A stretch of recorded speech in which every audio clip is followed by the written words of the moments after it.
আসলে কি বলবো, মায়ের এমন ভালোবাসা দেখলে মুগ্ধ হয়ে যেতে হয়। আচ্ছা, এই যে সোনার মণি নাম রেখেছেন না? আচ্ছা, খুব কষ্ট হয় না? হ্যাঁ, না কষ্ট হইলে কি হবে, পালে পারতাম নাকি আমি।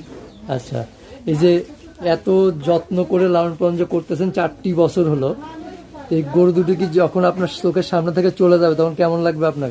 আল্লাহ জানে, আমি জানি না। হ্যাঁ, আল্লাহ জানে, আমি জানি না। এই যে এত বড় করছেন, এই দুটো কি মানে প্রথম এত বড় করেছেন না এর আগে আরো বড় না করেছেন? না, প্রথম। প্রথম। দুটোই কেনা ছিল? হ্যাঁ, 1,25,000 টাকা দিয়ে কিনছিলাম। 1,25,000 টাকাতে 4 বছর আগে কিনেছিলেন 4 বছর আগে। দুইটা? হ্যাঁ। মার্শাল্লাহ, 1,25,000 টাকাতে ওই সময় কেনা। আর ওই 4 বছর আগের 1,25,000 টাকা তো অনেক টাকা।